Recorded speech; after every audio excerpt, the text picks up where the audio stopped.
শেরপুরের চরাঞ্চলে সাধারণ কৃষকদের মাঝে উদ্দীপনা সৃষ্টিতে কাস্তে হাতে মাঠে নামলেন সংরক্ষিত মহিলা আসনের সংসদ সদস্য ডাক্তার সানসিলা জেবরিন প্রিয়াঙ্কা।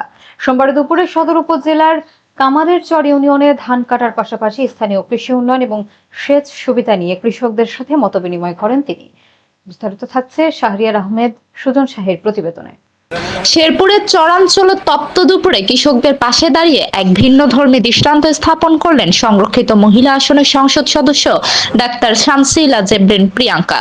সোমবার সদর উপজেলার কামারের চর ইউনিয়নের পয়স্তের চর গ্রামে স্থানীয় কাটাখালী খাল খননের সম্ভাব্য স্থান পরিদর্শনে যান তিনি।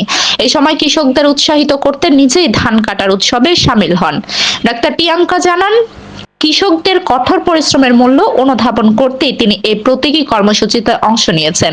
পরিদর্শনকালে তিনি স্থানীয় কৃষকদের সেচ সুবিধা বৃদ্ধির আশ্বাস দেন এবং খাল খননকালে ফসলি জমির যেন ক্ষতি না হয় সে বিষয়ে গুরুত্ব আরোপ করেন।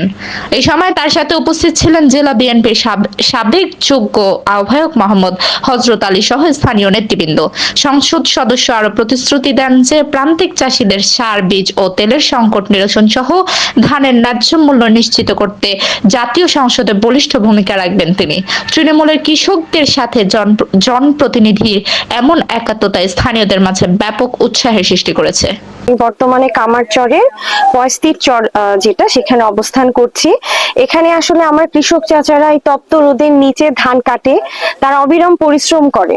আর আপনারা জানেন আমাদের মাননীয় প্রধানমন্ত্রী বর্তমান বাংলাদেশ সরকার কৃষকদের জন্য কৃষক কার্ডের ইনশাল্লাহ সামনে দ্রুত ব্যবস্থা করছেন, পাইলট প্ল্যানে চলবে ইনশাল্লাহ। তো তারই অংশ বিশেষ হিসেবে আমরা তো সকল কৃষক চাচাদেরকেই ভাইদেরকেই সহযোগিতা করব, কিন্তু আমার যে চাচারা এত কষ্ট করে, তাদের এত পরিশ্রম, এই কষ্ট বা তাদের যে ত্যাগ, এটা এটা এটা বোঝার জন্যই আমি এখানে এসেছি।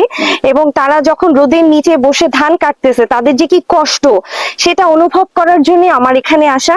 এবং আমি তাদের সাথে কিছু ধান কেটেছি এবং এটা জাস্ট বোঝার জন্য যে এই মানুষগুলো কত পরিশ্রম করে। হ্যাঁ, আর আমরা যারা চেয়ার টেবিলে বসে কাজ করি হয়তোবা তাদের এই কষ্ট ভাগাভাগি করাটা হয় না, কিন্তু আমরা যদি প্রত্যেক